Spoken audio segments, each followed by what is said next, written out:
Kalau diibaratkan seperti membuka brankas tuh ya, bagi yang suka ya, tidak semua orang punya brankas, tapi pernah lihat film tuh, klek, putar lagi, klek, putar lagi, klek. Jadi setiap angka itu betul-betul diperhatikan, klek, masuk, masuk. Jadi begitulah, Allahu Akbar. Katakanlah ini klek, satu.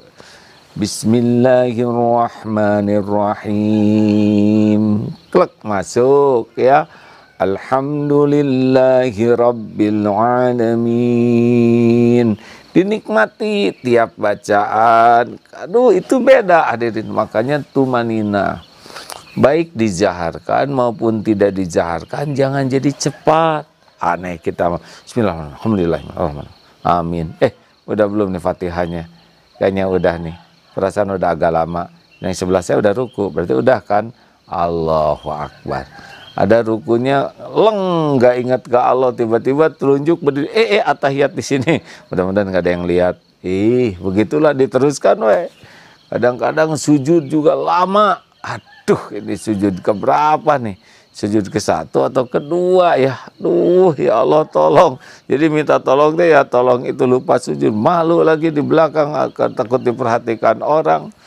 Tidak jarang kita, aduh, ini tahiyat jangan nih sekarang tuh ya.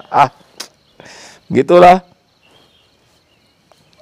Jadi caranya tumanina, sing tenang. Bismillahirrahmanirrahim. Alhamdulillahi rabbil alamin. Ar-Rahmanir-Rahim. Maliki yaumiddin. Begitu diusahakan, enak tartil, apalagi kalau sedang sholat sendiri, tahajud atau duha atau tempatnya tersembunyi, tidak ada orang. Sing enak, sing nyaman, rileks. Allah memperhatikan, apalagi kita paham arti bacaan, jauh lebih nikmat lagi. Allahu Akbar. Tumanina, ruku yang enak. Itu ruku tuh banyak, selain kita ruku kepada Allah, mensucikan Allah, bertasbih kepada Allah, sebetulnya fungsi-fungsi tubuh pun menjadi semakin baik. Ya, dirukukan seperti itu, tulang-tulang otot itu menjadi rileks. Apalagi saat sujud. Saat sujud itu saat paling dekat seorang hamba dengan Tuhannya. Jadi saat terdekat kita dengan Allah tuh sujud itu. Dan sebetulnya ya, paling fit, paling pas, paling klop itu sedang sujud dalam hidup ini.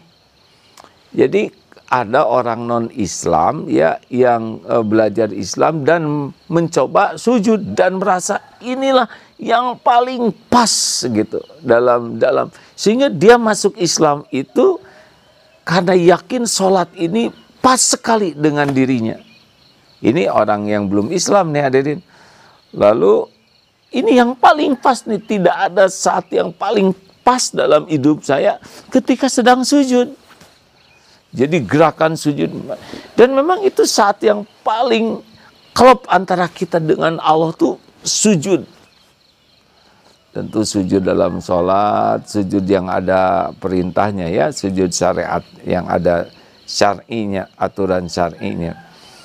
Sujud yang betul-betul, nah dalam sujud itu rasakan gitu ya, aduh kita sedang bersujud kepada Allah penguasa jagat semesta alam. Waduh, kalau katanya ya, kenapa sih nyebut katanya? Ya karena saya juga dapat teorinya begitu.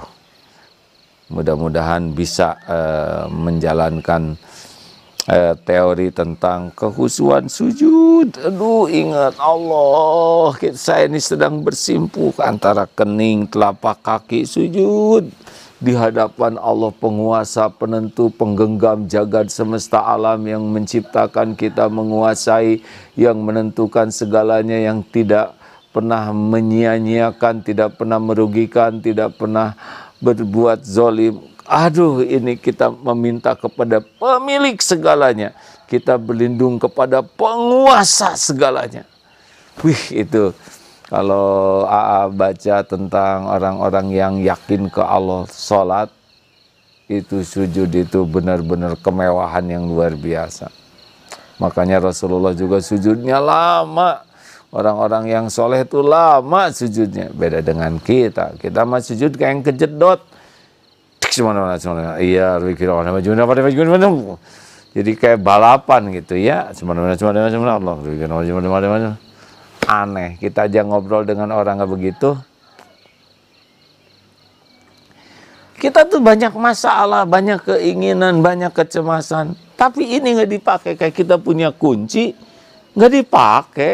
Adapun dipakai cos kemana-mana aja, nggak dimasukkan klek. Adapun masuk nggak diceklekan, mana kucek nggak jelas. Jadi kita punya kunci pertolongan Allah. Tapi kita nggak memanfaatkan sebaik-baiknya. Coba doa di antara dua sujud, sujud saja sudah kemewahan yang luar biasa tuh ya. Harusnya nikmat. Baca begitulah ya, pelajari. Harusnya sujud itu saat yang paling nikmat, anteng, nikmat, dan tetap sesuai dengan aturan ya. Tidak boleh menjadi berlebihan dalam sujud. Lalu ada doa di antara dua sujud ini. Rabbighfirli, ampuni saya. Kita memerlukan ampunan. Rabbighfirli warhamni, sayangi saya ya Allah. Kita sangat perlu rahmat Allah. Karena kita tidak selamat dengan amal-amal kita sebetulnya. Kita selamat dengan rahmat Allah. Wajburni, aduh ini minta dicukupi. Wajburni, warfa'ni, angkat derajat. Orang yang diangkat derajatnya oleh Allah itu dipersulit berbuat maksiat, dipersulit berbuat yang menghinakan dirinya.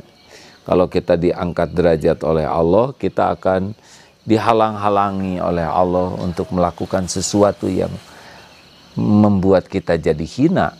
Nanti Allah akan menolong. Makanya inna sholata tanha anil fahsya'i wal munkar. Sesungguhnya sholat itu mencegah dari perbuatan keji dan mungkar. Karena memang seperti inilah kekuatan sholat yang baik itu akan dikabulkan Allah, sehingga kita nanti sulit berbohong, sulit korupsi, sulit berbuat maksiat, zina. Itu terhalang kalau sholatnya baik, karena Allah tidak akan membuat kita terhina dengan kelakuan dosa. Terus apa lagi? Warzukni, rezeki dari Allah tuh jangan hanya uang, hadirin. Minta rezeki dari Allah tuh beragam rezeki yang halal, berkah. Warzukni wahdini. Nah ini wahdini minta petunjuk. Petunjuk ini, hidayah ini, semua urusan itu selesai kalau ada petunjuk dari Allah. Jadi ya kayak kita pakai Google Map saja, lebih mudah urusan itu dibanding harus mutar-mutar, nanya sana, nanya sini. Google Map itu petunjuk arah, petunjuk alamat. Sama ulangan susah juga kalau dikasih tahu jadi gampang. Jadi kalau Allah nolong kita, Allah berikan hidayah, petunjuknya beres. Wahdini wa'afini, minta sehat yang bisa membuat kita jadi taat. Karena ada sehatnya jadi ahli maksiat. Kita ingin sehat wal-afiyah. Sehat yang dengan kesehatan itu menambah ketaatan kepada Allah. Banyak yang mulutnya sehat dan waduh ngomel. Ada yang matanya sehat dan zina mata. Ada yang badannya sehat dan zolim. Nah, kita ingin sehat, tapi sehat kita untuk kuat ibadah. Dan wa'fu anni ini minta dimaafkan Allah. Al-afu ini seperti jejak kaki di padang pasir, kemudian dihempas angin badai, hilang jejaknya. Atau seperti pohon yang dicabut sampai ke akar-akarnya, sehingga tidak pernah ada bekas lagi pohon di sana. Nah, seperti itulah al-afu, dosa-dosa kita itu dicabut oleh Allah. Kalau dengan rebik fili ditutup, kalau ditutup tidak bisa dibuka siapapun. Tapi nanti di akhirat kita akan jumpa dengan dosa kita hanya pakai tabir. Tapi malu juga lah kalau nanti kita lihat dosa-dosa dan aib. Walaupun orang tidak lihat, kalau orang tidak istighfar dilihat semua orang. Tapi kalau yang ahli istighfar dilihat tapi ditutup. Tapi kalau al-afu, Allahumma innaka afuwun tuhibbul afwa fa'fu anni. Itu dihapus jejak digitalnya juga. Ini penting sekali. Dan itu adanya pada waktu, di antaranya waktu sholat.